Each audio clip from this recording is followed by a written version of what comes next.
Oke, direkam ya. Baik, kita tahu rinitis alergi ini ya banyak ya di antara masyarakat kita ya. Tapi paling tidak pasti di antara mahasiswa juga ada ya, karena cukup tinggi ini ya. Ini kita lihat ya, apa itu rinitis alergi ya? Ya, itu reaksi abnormal ya, dari tubuh ya terhadap adanya alergen. Ya, alergen itu bahan asing yang diperantarai oleh molekul imunoglobulin. Nah, bahan asing itu apa ya? Tentu yang di luar dari tubuh kita. Ya, kalau istilah umumnya asing itu bisa saja dari tubuh kita sendiri ya. Ya, asing itu bisa dari tubuh sendiri ya. Tapi dalam hal ini alergen itu memang dari luar gitu ya. Seperti contohnya kanker ya. Kanker itu kan dari tubuh sendiri, tapi dia sudah berubah. Sifat dan bentuknya segalanya berubah sehingga dianggap asing. Nah, kalau seandainya pada alergi ini memang betul-betul dari luar lah ya datang, dan umumnya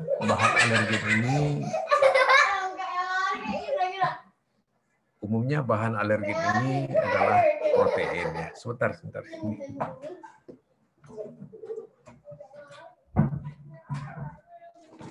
Ya, ribut ya.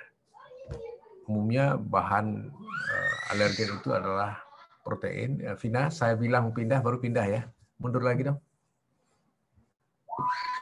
Oke ya. Mundur. Ya. Umumnya protein ya bahan alergen ini. Walaupun kadang-kadang bukan protein juga gitu. Nah, tetapi untuk bereaksi kuat oleh tubuh itu umumnya protein. Kalaupun tidak protein itu dia dilengketin oleh protein tubuh sendiri gitu. Ya, contohnya obat ya. Obat itu kan bukan alergi, bukan protein ya, gitu ya. Ya. Ya, Vin. Ya. Slide 2. Oke ya. Jangan. Masih yang tadi. Oke. Ya, obat itu kan bisa bikin alergi ya. Seseorang yang makan obat tertentu biasanya golong-golong penisilin ya, dan banyak yang lain sebetulnya. Itu kan bikin alergi. Itu kan bukan protein dia. Ya. Tetapi di dalam tubuh dia bergabung dengan protein tubuh sehingga membentuk bahan yang bisa memicu timbulnya alergi. Gitu ya. Itu yang alergen. Ya. Bermacam-macam alergen itu, bisa yang dari yang terhirup, ya, bisa yang termakan, gitu ya, atau bisa juga yang dari langsung di kulit, gitu ya. Tetapi yang dalam hal alergi hidung itu biasanya yang paling banyak itu terhirup. Nah, ada juga yang dari yang termakan. Biasanya alergi yang dalam bentuk makanan ini yang memicu alergi hidung itu biasanya terjadi pada anak-anak ya. Alergi anak-anak itu bisa juga dipicu oleh alergi makanan, tapi pada orang dewasa jarang sekali terjadi. Dan biasanya memang alergi yang terhirup ya.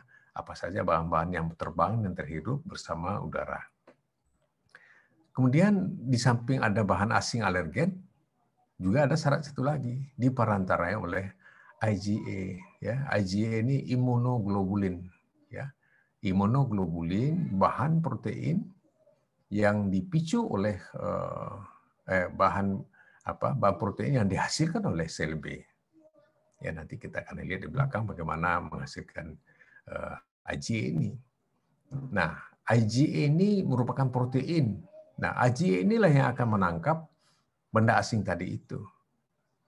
Dan dia akan selalu pergi ke reseptornya di sel mas. Nanti akan kita pelajari lebih dalam. Jadi 3 faktor ini harus ada. Ya. Satu, terjadi, Vina, saya bilang dulu pindah baru dipindahkan. Mundur. Mundur. Oke. Saya bilang pindah baru pindah ya. Oke. Baik ya, jadi ini yang reaksi seperti ini sudah lama dikenal. Dari tahun 1906 sudah dilaporkan hasil penelitian dari seorang namanya Juan Birket ini. Ya, sudah lama sekali. Tiru lama dan sampai sekarang masih ini yang dipakai. Cukup banyak ya, tapi untuk pedoman di Eropa 20-25% dari penduduk. Nah di Indonesia ternyata juga banyak ya. Ini Profesor Bratawijaya sudah meneliti di Jakarta saja itu 23,47%. Ini cukup banyak. Jadi kalau ada sekarang mahasiswa 100 orang berarti paling tidak 23 orang ada nih yang alergi gitu ya.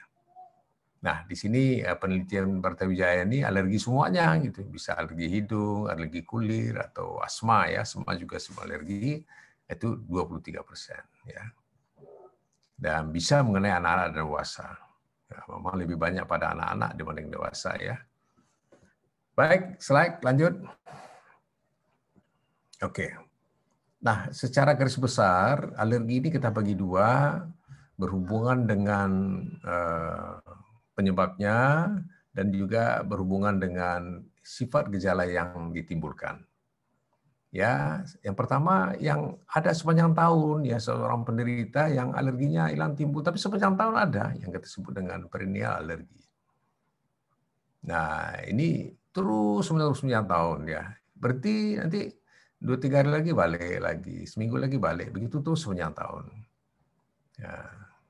Jadi inilah saya bilang tadi ya penyebab utamanya adalah yang terhirup dan ini biasanya pada anak-anak bisa juga yang termakan ya. Nah, jadi di samping alergen ya tadi yang saya bilang alergen itu bahan-bahan yang terhirup bersama debu juga ada bahan-bahan yang memicu gitu ya. Tapi bukan itu penyebabnya. Pemicu saja gitu ya. Jadi mungkin dia sudah terpapar alergen yang tadi, yang debu tadi itu, ya beberapa alergen terhirup, tetapi belum terpicu alerginya, gejalanya belum muncul. Tapi ditambah dengan faktor-faktor yang memperberat ini seperti kena asap rokok atau bau yang merangsang, apa saja, bau makanan atau apa, bau sambal orang masak, atau perubahan cuaca itu, atau kelembapan yang tinggi gitu ya. Ini memicu bisa muncul alergi. Jadi bukan sebagai penyebab. Orang naik ke gunung misalnya kan bersin-bersin itu pemicu saja ya. Penyebabnya tetap yang terhirup alergen tadi salah satu seperti debu dan lain-lainnya itu. Ya. Kemudian ada yang alergi musiman. Nah, alergi musiman ini pada orang-orang yang tinggal di daerah yang 4 musim gitu ya.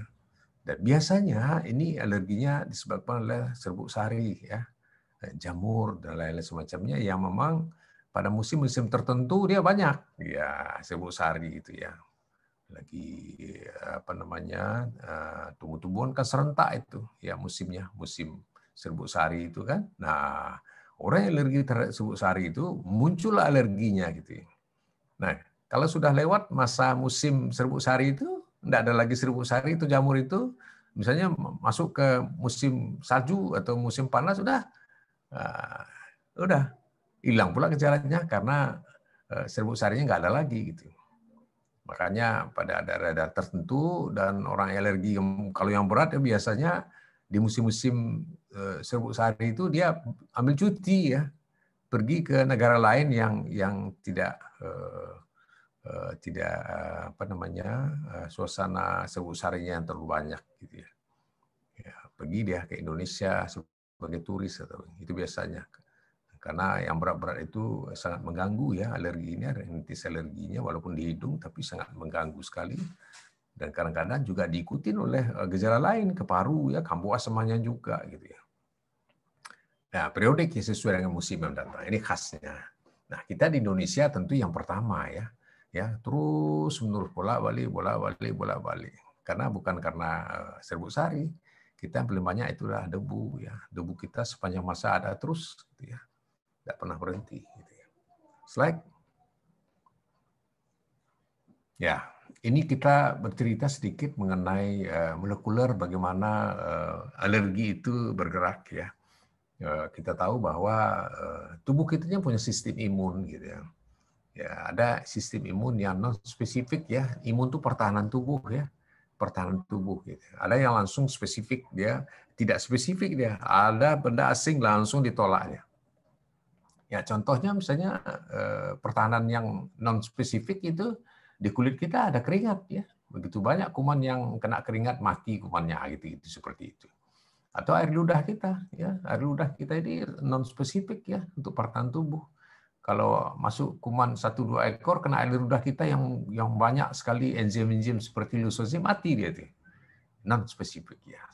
Nah, yang spesifik ini dia tertentu. Nah, reaksi-reaksi seperti ini, yang spesifik ini tentu dipicu oleh bahan-bahan tertentu juga dan menimbulkan reaksi imun spesifik juga. Nah, reaksi imun ini, respon imun diperankan oleh darah sel darah kita dan juga oleh protein-protein seperti interleukin, interferon gamma, TNF alpha dan semacamnya. Oke. Nah, kalaulah seseorang berada di tempat berdebu, misalnya di rumahnya ada karpet, ya, terhirup debu, ya, dia alergi debu, ya, dengan catatan dia alergi debu. Nah, biasanya di dalam debu itu ada juga kutu-kutu. Nah, terhiruplah ke dalam mukosa, selaput lendir hidungnya, ya. Kita tahu di bawah mukosa selaput lendir hidung itu ada banyak sekali sel-sel yang kita istilahkan antigen presenting cell. Dia sebetulnya limfosit. APC itu kependekan dari antigen presenting cell. Limfosit itu seperti makrofag, dendritic cell gitu. Itulah tentara yang pertama kali menangkap debu itu. Ya, semua alergen, semua antigen ya, termasuk kalau ada kuman kita APC juga menangkap. Debu juga dia menangkap gitu. Ya. Oke, setelah dia tangkap, kemudian dia akan cerna ya di dalam selnya itu banyak sekali bahan-bahan lisosim atau apa namanya enzim-enzim dihancurkan sampai debu itu dipotong kecil-kecil sampai potong-potong peptida. Kemudian dengan molekul HLA yang diekspresikan dari gen HLA yang berada di inti sel makrofag itu, maka potongan debu itu dipresentasikan kepada sel lain gitu ya. Jadi di permukaan makrofag itu muncullah yang namanya HLA itu, yang di ujung HLA itu terdapat potongan antigen itu, ini yang warna merah ini ya, antigen tadi. Antigen ini potongan paling kecil dari debu tadi. Dipresentasikan kepada sel lain namanya T helper ya, T helper CD4 gitu ya. Melalui tangannya juga disebut dengan T reseptor ya. Inilah debu itu. Dengan bereaksinya ini, maka nah inilah dia menyebabkan reaksi selanjutnya. Apa itu? APC ini atau makrofag ini mengeluarkan semacam ya apa namanya sitokain. Kok berhenti? Vina?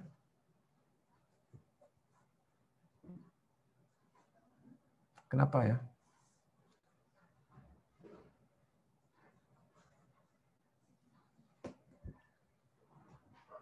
Vina? Oh, nggak bisa lagi ya. Oke, baik ya. Mengeluarkan interleukin 1 dia ya ketika kontak antara CD4 ya dengan APC atau makrofag tadi dengan diperantarai oleh tangannya HLA dan T reseptor dan antigen, dia mengeluarkan anti interleukin 1. Interleukin 1 ini akan memicu CD4 nih. CD4-nya apa? Limfosit juga. Jadi memang limfosit lebih banyak berperan pada respon imun ini. Nah, apa yang terjadi setelah itu? Ya, terjadilah proliferasi diferensiasi dari limfosit CD4 ini. Ya, CD4 ini kebetulan CD4 jenis protein yang terdapat di permukaan limfosit. Itulah yang membedakan limfosit-limfositnya. Dia sama-sama limfosit nanti. Ada yang T helper 1, ada yang T helper 2. Apa yang membedakan? Itu juga dia. Ya, permukaannya juga ya berbeda. Nah, ini apa juga terbentuk yang baru ya, limfosit yang baru kita sebut dengan T helper 2. Ada yang 1, ada yang 2. Nah, alergi ini akan direspon dengan T helper 2 ini. T helper 2 ini akan melanjutkan reaksi selanjutnya. Nah, T helper 1 untuk apa? Itu merespon yaitu bahan-bahan asing yang dimana bahan asing itu bisa masuk ke dalam sel. Contoh virus ya. Nah, kalau bahan-bahan asing itu seperti masuk ke dalam sel, dia akan direspon oleh TRP1 ini. Ya.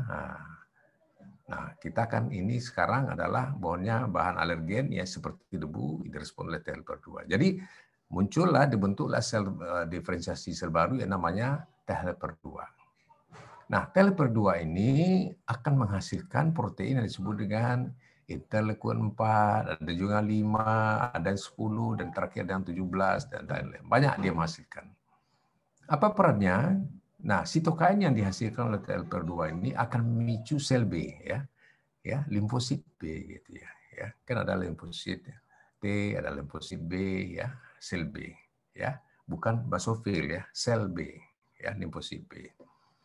Apa peran daripada sitokain 4, 5, 6, 10 dan lain-lain ini adalah memicu sel B itu menjadi sel yang aktif. Jadi sel B yang aktif itu disebut dengan sel plasma. Nah, sel plasma yang aktif inilah yang menghasilkan IgA. Nah, baru muncul IgA. Tapi IgA yang spesifik dengan debu ini, gitu. Jadi ada IgA spesifik dia, khas dia. Berbeda dengan kalau yang masuk itu bukan debu gitu ya. Contohnya protein lain gitu ya, atau dari makanan beda dia. Nah, ini IgA spesifik istilahnya, ya, khas dia ya, dari debu ini. Nah, IgA ini, protein ini, kalau kita bayangkan dia seperti Y ya, dia akan selalu mencari reseptornya. Nah, reseptor IgA ini berada di sel mast, ya, sel mast, ya, mast cell, sebuah sel juga ya. Melalui tentu ada reseptornya gitu ya. Lengketlah sel IgA ini ke sel mast gitu ya. Nah, IgA ini sebelum dia lengket kemari atau setelah lengket, dia adalah merupakan tempat reseptor atau lengketnya bahan alergen ini. Jadi alergen yang begitu banyak debu yang kita hirup, sebagian ada yang ditangkap oleh antigen persintesa atau makrofag, dan sebagian besar lagi akan ditangkap oleh IgA ini. Ya, satu IgA ditangkapnya satu debu, satu IgA, satu debu gitu ya. Nah, kadang-kadang dua IgA tangkap satu debu, ya, gitu-gitu dia, ya, sehingga sangat banyaklah sel mast ini di permukaannya itu menempel IgA yang memegang debu ini. Akibatnya apa? Bersentuhanlah di antara IgA ini di permukaan sel mast itu, bersentuhan itu kita sebut dengan crosslink. Apa yang terjadi dengan kejadian crosslink itu? Kalsium akan masuk ke dalam sel mast itu. Kalsium yang ada di darahnya orang itu masuk ke dalam sel mast. Apa yang terjadi? Terjadi degranulasi, pecah dia. Keluarlah isinya. Nah, gitu. Yang sudah ada reading di dalam sel mast itu isinya adalah histamin. Ada juga leukotriene, ada juga yang lain-lain, tapi yang sudah ready adalah histamin. Dan baru mulai dibentuk yang lain-lain seperti leukotriene dan lain-lainnya, prostaglandin dibentuk belakang. Tapi yang ini sudah ada ready. Jadi kalau pecah yang pertama sekali keluar ini histamin. Histamin atau leukotriene ini kemana perginya? Masuk ke dalam darah dia. Dia pernah renang di dalam darah dan tetap lengket di reseptornya. Jadi reseptornya adalah reseptor H1. Di mana saja berada. Dan ini tentu kalau reseptor H1 yang aktif di hidung, tentu dia akan menempel ya histamin ini di reseptor 1 yang di hidung gitu ya. Di hidung di mana? Ya bisa di pembuluh darah hidung, bisa di kelenjar di bawah sumur mukosa hidung, bisa jadi saraf di ujung-ujung saraf di hidung ya seperti trigeminus.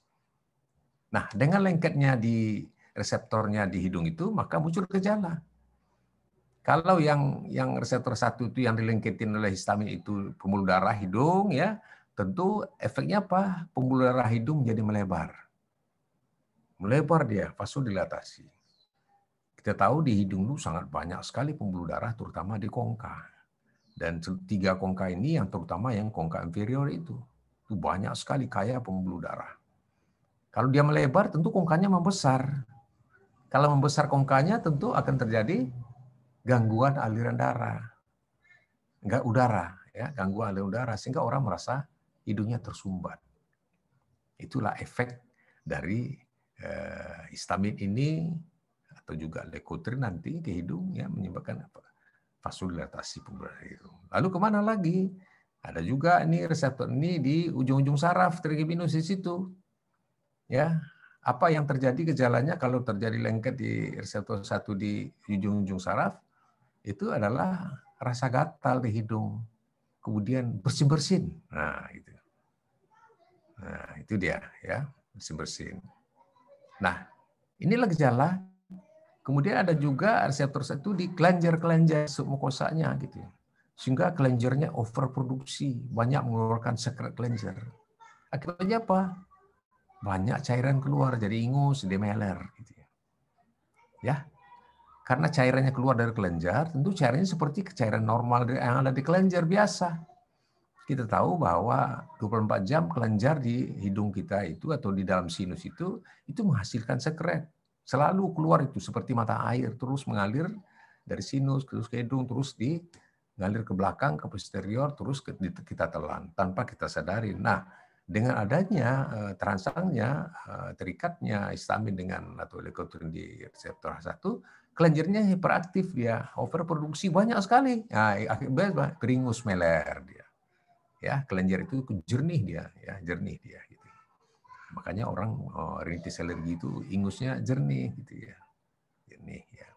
Jadi ketiga gejala itu dihasilkan akibat dari perlengketan histamin atau lekotrin pada reseptor 1 yang ada di hidung gitu, yang aktif itu di pembuluh darah, menjadi sumbat hidung, di ujung-ujung saraf jadi bersin dan gatal-gatal hidung, dan di kelenjar sehingga overproduksi jadi beringus. Itulah 3 gejala pokok dari sinus.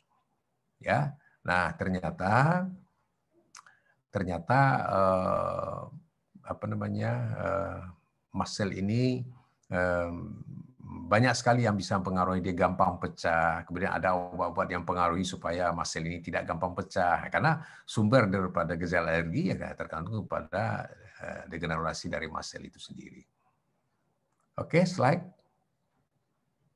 Nah, ini gambaran saja ya bagaimana mast cell itu ya.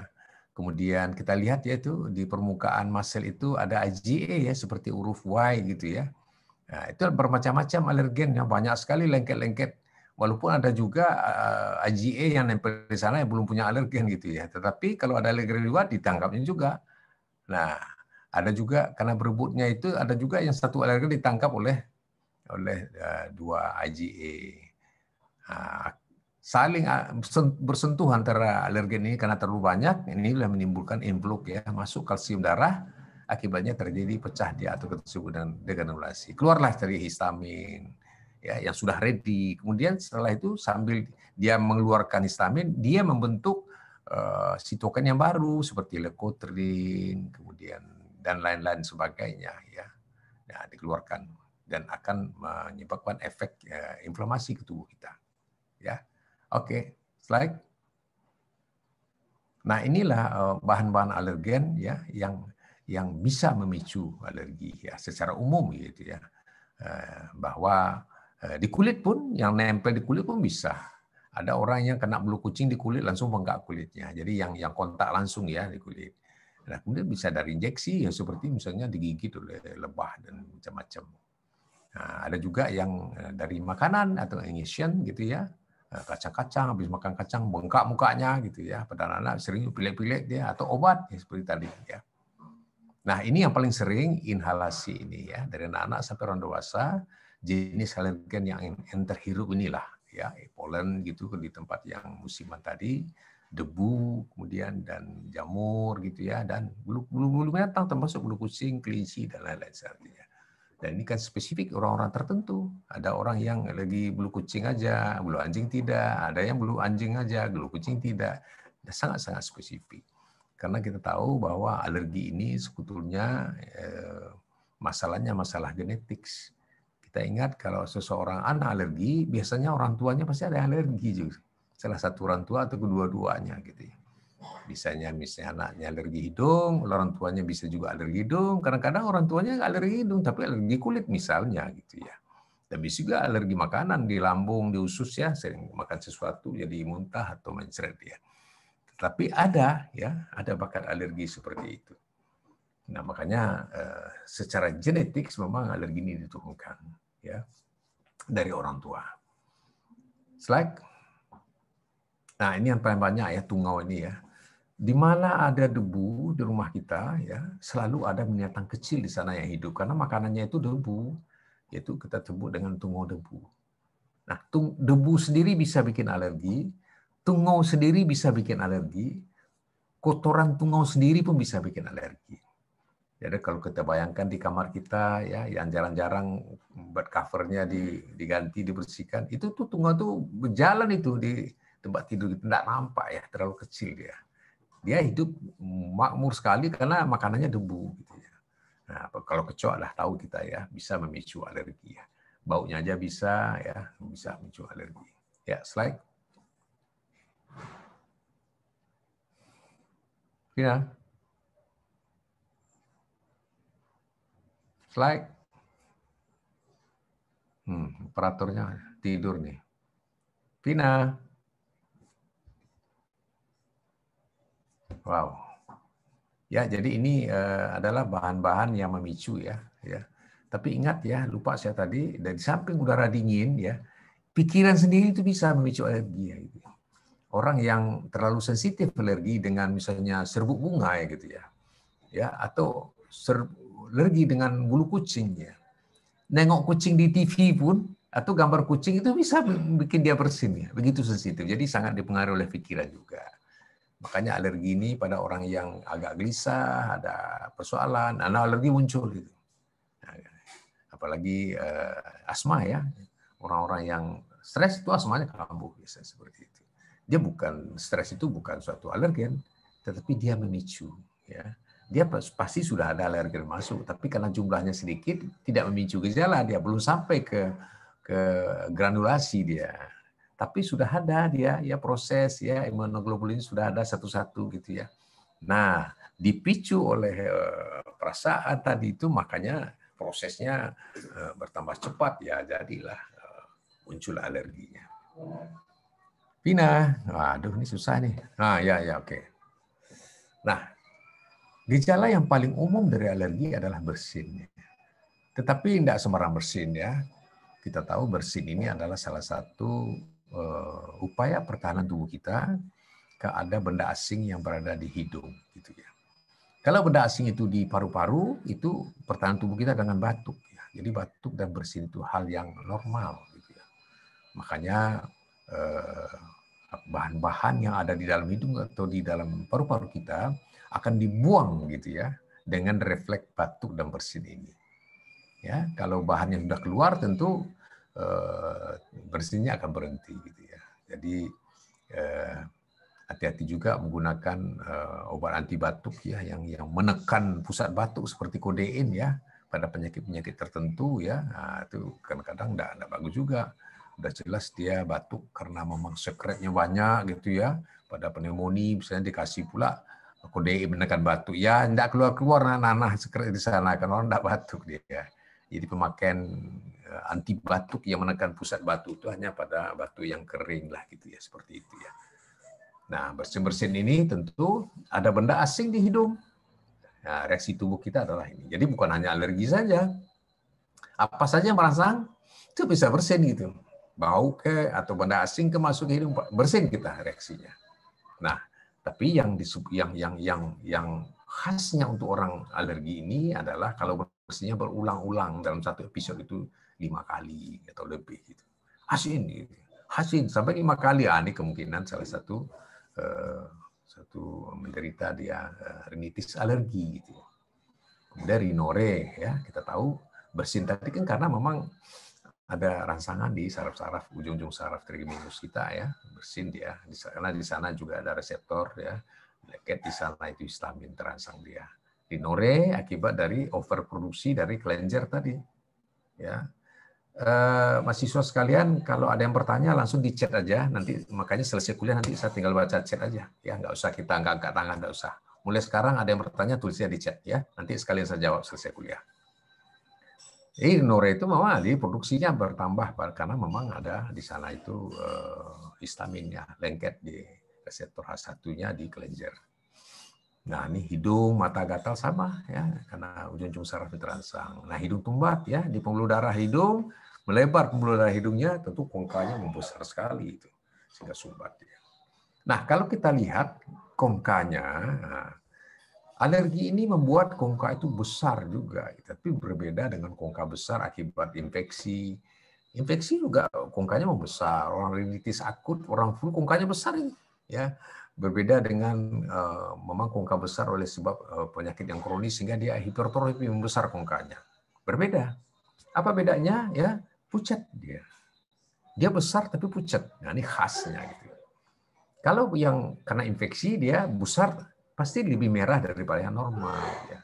Oksa kita kan merah muda, pasti lebih merah, bisa merah beneran gitu ya daripada infeksi. Nah, bagaimana dengan yang hipertrofi kongka? Dia besar, tapi warnanya hampir sama dengan yang normal biasa, merah muda. Nah, tapi berbeda kalau hipertrofi, permukaannya itu tidak rata, itu khasnya. Biasanya dipicu oleh infeksi yang berulang-ulang gitu ya. Nah, terbentuklah kongka yang hipertrofi.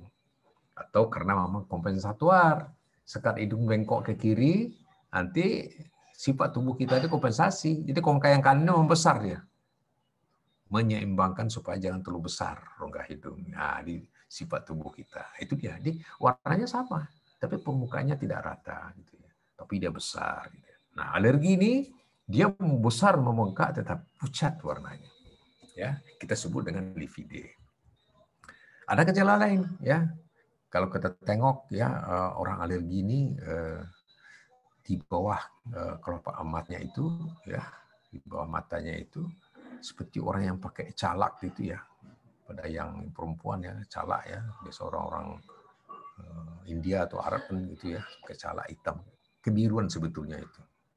Itu khasnya itu. Jadi dari jauh udah nampak kita ini kemungkinan alergi di hidung. Kenapa terjadi? Ya kongesti, ya, kongesti pembuluh darah aja gitu. Ya. Nah, itu dia. Kemudian ada lagi. Karena hidungnya gatal digosok-gosok itu. Nah, dengan menggosok-gosok gitu seperti itu kita disebut di textbook itu alergi seliut ya. Seperti orang yang apa ya, seliut ya. Minta maaf gitu ya. Tapi padahal dia sebetulnya menggosok-gosok hidung gitu ya. Akibatnya apa? Dilipatan ya, dilipatan hidung permukaan punggung hidungnya itu ada lipatan terus-menerus karena digosok-gosok ada bekas ya, warna agak kehitaman gitu. Itu disebut dengan alergi kris ya. Slide. Nah, ini dia ya, ini alergi seliut ya yang memungkinkan bisa timbul di sini nih warna ya. Warna agak kehitaman atau abu-abu, ini alergi kris gitu ya, akibat digosok-gosok begini. Nah, kalau orang alergi itu gosok-gosok hidung itu karena gatal sekali itu. Nah, alergi sinus tadi nih di bawah bola mata itu di kelopak bawah ini kehitaman. Gitu. Nah, jadi penampilan wajah orang alergi itu dari jauh sudah nampak gitu. Ya silakan kalian tengok kawan-kawan kalian ada yang seperti itu suka gosok-gosok hidung ya kemungkinan rinitis alergi. Slide. Nah ini dia ya, ini dia. Jernih dia. Jernih ini sekret nampak ya jernih. Kemudian kongkanya ini ya besar tapi dia lebih relatif pucat lah dibandingkan dari permukaan mukosa hidung lainnya. Nih, agak pucat ya. Itu yang bedakan. Ya, agak pucat dah dibandingkan apa namanya mukosa yang lain, relatif pucat gitu. Yang kita sebut dengan livide gitu ya. Lanjut. Nah, penampilan lain dari seseorang yang menderita rinitis alergi adalah lelah gitu ya. Kenapa lelah? Untuk bersin itu banyak sekali otot yang bekerja maksimal ya, terutama otot perut itu ya. Diafragma, otot perut itu untuk memompakan udara sekencang mungkin ke udara. Sehingga udara kencang sekali lewat di hidung itu. Ada sebuah jurnal, buku yang menyampaikan kecepatan udara itu sama dengan kecepatan pesawat yang mau mendarat gitu, kencangnya itu. Itu yang dipompa oleh perut itu. Jadi capek itu kan, otot perut kita tuh diafragma kan jadi capek. Jadi alergi itu setelah bersin itu dia aduh kelelahan gitu. Gampang lelah dia gitu ya, karena memang tersedot udara untuk mengejar bersin berulang-ulang gitu. Kemudian mengantuk ya. Kenapa orang alergi ini suka ngantuk?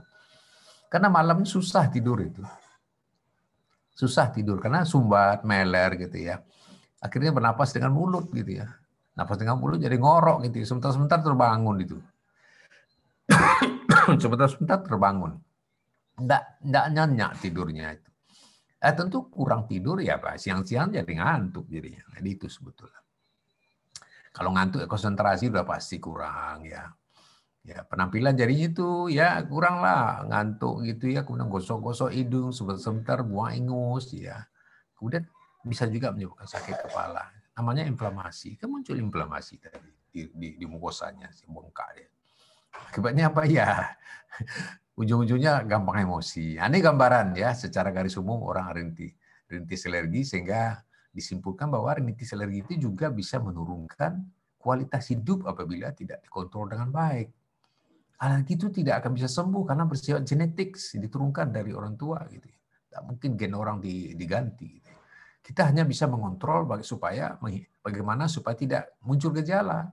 Ya, yang pertama tentu menghindarkan jangan kena alergennya. Sungguh tidak masuk akal kalau alerginya debu, kemana kita mau pergi? Ya, di Indonesia ini debu di mana-mana. Ya, tengok orang di jalan kita di Indonesia, jalan itu dibersihkan dengan menyapu ya, ibu-ibu ya, sapu, debunya terbang, nanti terbang kemana-mana, masuk ke rumah orang. Nah kalau ke negara-negara maju itu jalan itu bukan disapu, mungkin sudah ada yang nengok di Singapura ya, itu ada mobil dihisap, disedot gitu, sehingga debunya nggak terbang kemana-mana, disedot. Tiap pagi itu mobil sedot debu itu sudah ada, sehingga kualitas udara di negara-negara itu seperti Singapura itu lebih bersih dari kita. Maka nggak jarang bilang pasien kita yang berobat ke Singapura, enak kali ke Singapura itu. Belum jumpa dokter pun masih di bandara, hilang langsung alergi. Iyalah, alerginya nggak ada. Orang kualitas debunya sangat minimal ya. Karena memang pemerintahnya cara membersihkan debunya sudah sesuai dengan aturan kayak kita ya.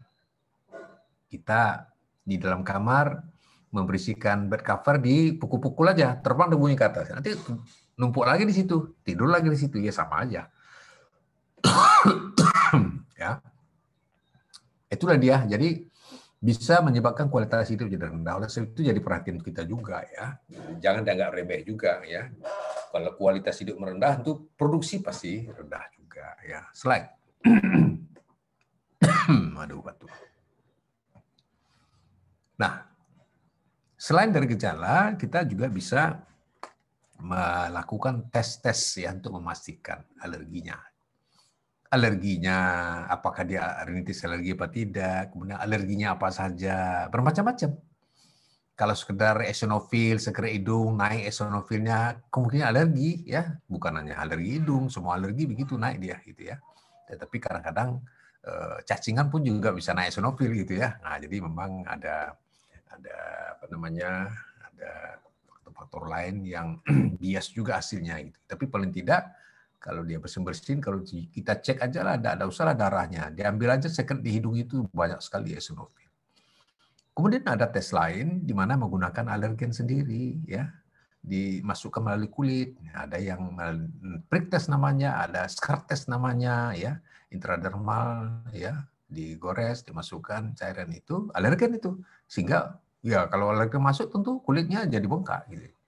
Nah, lesi bengkaknya diukur ya. Bengkaknya berapa 1 cm misalnya ini positif, negatif misalnya 2 cm masih hitungan mili lah ya. Ada mili di atas 3 mili itu disebut sudah positif ya. Nah, itu dia. Jadi ada standar-standar tertentu untuk melakukan prick test ini. Nah, juga ada macam-macam. Nah, ada skin endpoint titration. Jadi di samping tes juga tahu juga kita apa namanya jumlahnya, kadarnya gitu. Nah, kadar jumlah yang bahan alergen yang diberikan. Ya, ada juga dengan pakai diet eliminasi ya tentu makanannya gitu ya. Ini kok habis makan kok selalu anak ini selalu muntah gitu ya. Kok selalu mencret, apalah makanan yang memicu. Kan makanan banyak. sayur ada, nasi ada, sambal ada, kuah sambal tuh macam pula tuh isinya tuh kan. Daging ikan adanya. Di satu-satu dikurang-kurangi sehingga kita tahu nanti, oh ternyata ikan ini biang keroknya, berarti ini alergen. Jadi dengan apa namanya eliminasi, ya, atau dengan dicoba itu, coba kasih makan ikan, gatal nggak? Oh nggak gatal. Kasih makan apa namanya ikan tongkol, gatal nggak? Berarti ikan tongkol gitu, ya provokasi namanya. Itu bisa juga dengan instan seperti misalnya dikasih debu dia, bersih-bersih, berarti dia memang alergi debu dia. Atau memang disuntikkan ya. Disuntikkan ini ya misalnya makanan ya, bisa juga di bahannya dibuat seperti itu, bahan untuk tes alergi ya. Kemudian IgE total naik, pasti IgE naik ya gitu. Ya, IgE naik ya, terutama yang penting sekali ada pemeriksaan juga yang total tidak spesifik, dia belum tentu karena itu juga kan. Nah, bahan lain juga bisa. Nah, tapi ada IgE spesifik, misalnya kita mau periksa IgE spesifik debu gitu ya. Oh naik dia, berarti memang alergi debu dia. Ada itu, ada mau IgE spesifik bulu kucing gitu ya. Jadi kalau positif dia berarti bulu kucing dia alergi, seperti itu. Jadi untuk memastikan diagnosa, tetapi tentu melalui ada gejala-gejala pendahuluan dulu ya, seperti bersin-bersin, sumbat dan gatal-gatal tadi dan ingus ya. Ini untuk memastikan dan sekali mencari apa alergennya. Ya, lanjut. Nah, terapi yang paling ideal untuk rinitis alergi ini adalah mencegah alergen masuk ke dalam tubuh kita. Karena kalau alergen nggak ada, alergennya nggak ada ya alergi nggak muncul. Tapi persoalan bagaimana menghindarkan alergen ini yang penting. Tidak gampang juga, tetapi kalau kita tidak kasih tahu ke masyarakat, itu tidak dilakukan. Padahal ini yang paling gampang dilakukan tanpa modal, hanya tinggal usaha saja. Ya, contohnya misalnya melalui anamnesa kita, melalui tes alergi, ternyata debu. Debu, rumah ibu harus mengendalikan debu. Nah, gitu. Jadi rumah harus sering dipel. Jangan ada banyak kain-kain jendela yang tidak bermanfaat, karena itu menyimpan debu. Tersenggol itu, biar dia terbang kemana-mana, terhisap kita. Tempat tidur jadi perhatian sekali, bercover itu, ya 2 hari sekali harus dijemur, gitu ya. Nah, paling tidak seminggu dicuci, tapi 2 hari 3 hari sekali itu harus dijemur. Ya, diharapkan dengan dijemur itu, dengan mengibas-ibaskan, dia akan kutu dan debunya jadi minimal. Ini menekan bagaimana supaya tidak memicu, apalagi bantal ya, itu sarung bantal gitu ya, harus jadi perhatian gitu. Ini jadi pencegahan yang terutama. Karena kita di Indonesia ini memang alergen yang paling banyak adalah debu dan kutu. Udah, kalau orang alergi ya kendalikan seperti tadi ya, dicuci dan di atas lemari di kamar jangan terlalu banyak barang-barang, buku-buku gitu ya. Kamar-kamar dinding yang tidak perlu diturunkan aja, polos saja kamarnya pada orang alergi. Kain pintu horden yang tidak terlalu penting diturunkan aja. Jangan pakai karpet lagi kalau orang alergi, karena karpet lantai itu menyimpan debu yang luar biasa banyak. Lalu kita jalan di atasnya terbang dia. Jadi betul-betul harus tidak ada lagi hiasan-hiasan seperti itu, karpet gitu ya. Tidak boleh ada. Nah, tentu binatang berbulu kalau memang alergi ya, tetapi karena memang kalau mau diperiksa bisa. Apakah dia alergi bulu kucing? Kalau tidak, ya silakan aja. Tidak harus orang alergi debu juga alergi dengan bulu kucing. Nah, tapi kalau orang alergi hidung, kemungkinannya itu yang terhirup itu salah satunya bulu-bulu binatang dan debu. Ya. Nah, ada obat-obat lain karena memang sulit mengendalikan. Ngomong kita enak, menasihatkan kepada pasien, Bu, hindarkan debu, iya. Tapi bagaimana menghindarkan ini? Kita kasih begini, tapi tidak semua bisa. Ya, masa enggak ada kain pintu? Jendela kalau enggak pakai kain, Pak, katanya nampak lah orang dari luar. Nah, udah minimal satu ada kan. Itu tempat debu hinggap itu. Ya kan? Nah, tempat tidur tentu harus kain. Nah, itu resiko. Caranya itu sering-sering dijemur ya gitu ya, atau dicuci gitu ya. Nah, tapi kan ini kan terbatas juga. Ya. Masa dicucinya tiap hari kan tidak mungkin juga ya.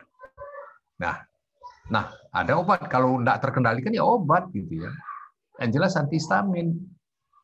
Tadi yang keluar kan histamin tuh. Nah, obat yang paling cocok antihistamin. Nah, bagaimana kerjanya antihistamin dengan histamin gitu ya. Jadi antihistamin ini merupakan ecek-ecek seperti histamin, molekulnya ditirunya seperti molekul histamin, masuk ke darah kita, dia juga pergi ke reseptor ya, reseptor H1 gitu. Duduk dari sana itu karena bentuknya persis kayak gitu, tapi bukan histamin dia. Nah, kalau reseptor sudah ditutupin oleh antihistamin, kalaupun datang histamin yang lepas dari semal tadi, nggak bisa dudukkan di situ. Jadi hanya beredar aja histamin di darah kita, nggak apa-apa. Itulah antihistamin ya. Seperti yang dulu itu kan, STM, sekarang kan ada yang lebih generasi yang efek sampingnya kurang ya. Yang paling parah, histamin ini kan yang paling mengganggu itu ngantuk. Nah, generasi selanjutnya ini seperti cetirizine dan lainnya itu kan efek itu agak kurang. Kerjanya sama seperti itu ya. Jadi memblocking reseptor H1. Sehingga kalaupun histamin hanya ada, tapi tidak bisa mendudukin, gejala tidak muncul juga. Nah, tadi kita kan memang dia efeknya vasodilator gitu ya. Membesar dia pembuluh darahnya akhirnya sumbat. Kasih vasokonstriktor, banyak obat dekongestan, yang lokal, topikal kan banyak kita, yang tetes hidung itu. Ya, jadi dia menjadi vasokonstriktor mengecil jadi lapang hidung orang. Ya, sistemik misalnya kayak ephedrine dan lain-lainnya gitu ya. Nah, kortikosteroid ini obat untuk alergi yang bekerja dua-dual ini ya. Dia memutus mata rantai semua perjalanan tadi itu, respon imun tadi itu dia, dan juga dia bersifat ya, antiinflamasi ya gitu ya. Jadi produksi dari sel yang mengeluarkan sitokine inflamasi ditahannya ya, termasuk produksi histamin atau leukotrin itu, sehingga akan berkurang gejala atau stop gejalanya. Tetapi ingat, kortikosteroidnya karena di stopnya semua respon imun, tentu pertahanan tubuh jadi kurang juga. Hati-hati juga, jangan lama-lama. Jadi kalau berat gejalanya silakan dipakai, tapi jangan lama-lama. Karena dia sekali juga menurunkan tubuh itu. Kita tengok tadi kan kalau hal persatu itu melawan infeksi virus itu. Dan itu jadi terganggu juga reaksinya. Sehingga nanti orang memakai kortikosteroid rentan terhadap infeksi virus. Nah, apalagi zaman corona ini, jangan coba-coba pemakaian kortikosteroid yang lama-lama. Kalau bisa dihindarkan. Ada lagi yang obat lain. Tadi kita kan pecah, dia degranulasi, keluarlah histamin. Nah, ada yang menstabilkan, tidak gampang pecah. Itu namanya itu kromoglikat namanya, natrium kromoglikat. Nah, kalau tadi histamin antinya adalah antihistamin seperti cetirizine. Nah, Montelukast ada obat juga, tapi dia anti leukotrin. Nah, jadi kan di samping histamin kan juga leukotrin keluar ya, nomor 2 keluar di leukotrin. Nah, kemudian ada prostaglandin, tapi yang ada obat baru ini ya, Montelukast ya, anti leukotrin dia. Nah, tadi kan dia karena berulang-ulang gede, dia membesar gitu ya. Dikasih dekongestan dia kempes, itu balik lagi. Ya udah, ada tindakan untuk mengecilkannya dengan kauterisasi. Dibakar dia. Bisa dengan argentum natrium oksida NO atau dengan trikloroasetat ya. Jadi dibakar dia sehingga dia kalaupun kambuh dia tidak terlalu besar karena dia menciut karena dibakar itu kan. Ini usaha terapi ya. Slide. Nah, tentu kalau tidak bisa dengan itu, menghilangkan gejala tentu salah satunya adalah dengan operasi. Tapi operasi ini dalam rangka menghilangkan sumbatan hidung saja. Gejala yang ditimbulkan oleh rangsangan saraf itu nggak bisa. Artinya bersin-bersin gatal tetap juga. Atau yang merangsang kelenjar-kelenjar sehingga banyak ingus nggak bisa juga gitu ya. Tapi kalau dengan kongkanya dikurangin ya, jadi sepertiga dibuang, 2/3 dibuang gitu ya, kan cukup lapang. Karena yang paling mengganggu sebetulnya kan hidung tersumbatnya. Kalau gatal bisa digosok-gosoknya gitu ya, atau ingus bisa dibuang. Tapi kalau sumbat ini mengganggu, nggak bisa tidur. Nah, di tujuan operasinya kongkotomi hanya untuk supaya napasnya bisa longgar. Nah, yang terapi yang paling mutakhir, yang maksimal bisa dicapai untuk alergi bukan hanya alergi hidung, ya alergi mana saja ada dengan imunoterapi. Nah, imunoterapi ini itu pemberian pemberian alergen itu yang diberikan kepada pasien, alergen yang sensitif tadi itu, tetapi dengan dosis yang bertahap, dari dosis yang minimal sekali, dosis yang tidak menimbulkan gejala. 5 mili misalnya gejala, dikasih mulai dari 1 mili gitu ya. 1 mili seminggu, minggu kedua nanti naikkan 2, 3, dan naik terus. Kadang-kadang sampai 2 tahun gitu ya. Dengan pemberian yang bertahap, dengan peningkatan dosis yang juga bertahap, ternyata bisa menekan gejala alergi. Apa yang terjadi? Dengan pemberian alergen yang dosis rendah yang bertahap dan menaikkan jangka lama, ternyata diproduksi juga imunoglobulin lain, seperti IgG dan IgM diproduksi. Sehingga efeknya apa? Produksi IgA jadi berkurang. Nah, dia diproduksi oleh sel yang sama ya sel B yang sama gitu ya, pabrik yang sama. Semulanya dia pabriknya hasil semen tok gitu ya, 1 hari 5 ton gitu ya. Sekarang dia harus produksi juga yang lain gitu, tepung tak apa gitu ya, sehingga kapasitasnya 5 ton, sekarang 3 ton harus produksi yang lain gitu ya, sehingga untuk memproduksi IgA ini semen ini hanya 2 ton, kan sedikit ya. Jadi dengan teknik ini IgA itu diproduksi atau dilepaskan oleh sel B itu jadi sedikit jadinya. Karena dia harus memproduksi yang lain, IgA, IgG dan IgM yang kita tahu ini adalah untuk infeksi. Cuma lama sampai 2 tahun, 2,5 tahun gitu. Jadi dipilihlah segitu banyak alergen, mana yang alergen yang dominan gitu. Ya, kan bisa tepuk sari, bisa bulu binatang, bulu kucing, bisa debu, bisa kecoa, macam-macam. Kita pilih yang positif 3, yang paling tinggi gitu ya. Itu.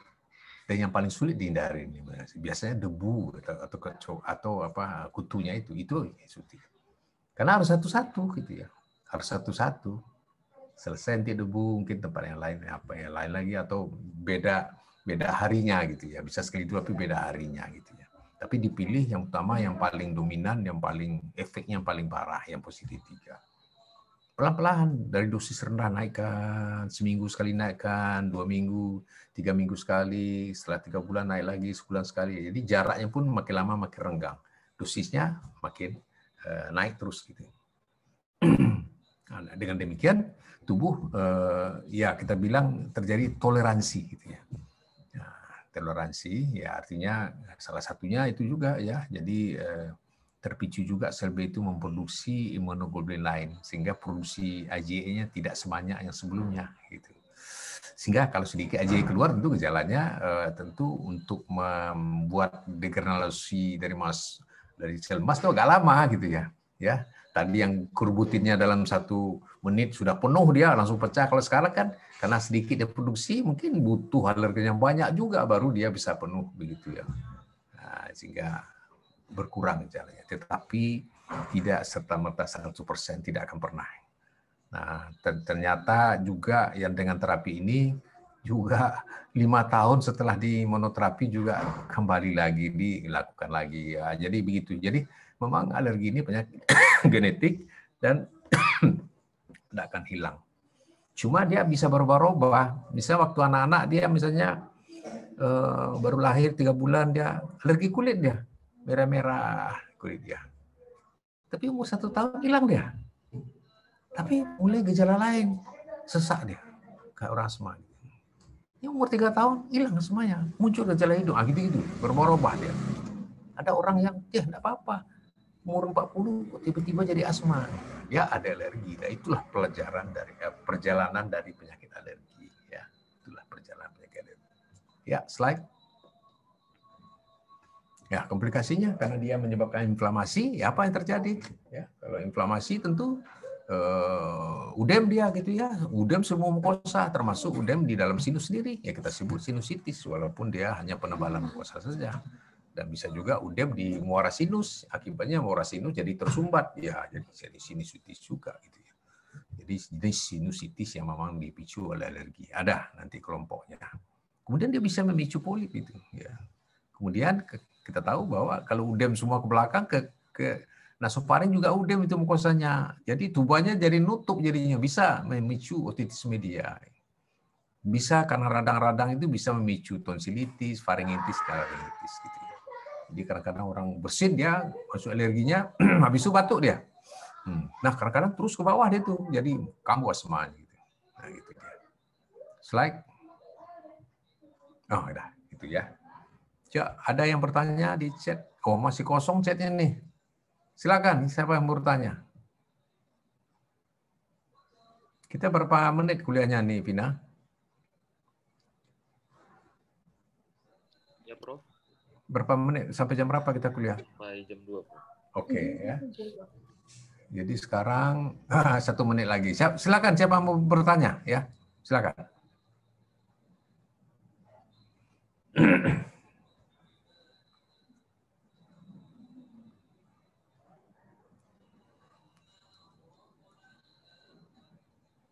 Nah, upaya orang karena memang imunoterapi ini tidak menjanjikan juga total, maka banyak upaya penelitian-penelitian macam-macam. Sekarang dengan memakai akupuntur gitu ya, ternyata juga bisa menekan alergi akupuntur ya. Jadi kawan-kawan nanti ada yang spesial akupuntur pasti ada di situ ya. Banyak sekali penggunaan akupuntur dan ternyata memang bermakna bisa mengurangi ya gejala alergi kalau kita rangsang dengan titik akupuntur tertentu ya, tidak tahu juga kita. Ada juga yang memakai gelombang-gelombang biofisika gitu ya. Nah, itu gelombang gitu ya biofisika itu. Ternyata memang bisa menurunkan gejala alergi.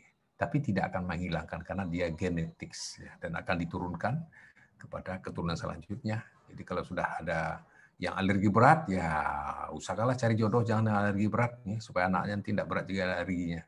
Bukan berarti semuanya, ya, tapi kemungkinan besar anaknya pasti ada alergi juga kalau suami istri alergi.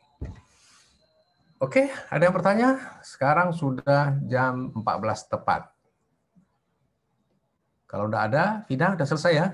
Absennya cuma mana nih, Vina? Vina? Izin, Dok. Izin, Prof. Pastian? Nanti saya kirim link absensi ke Prof. Oh iya,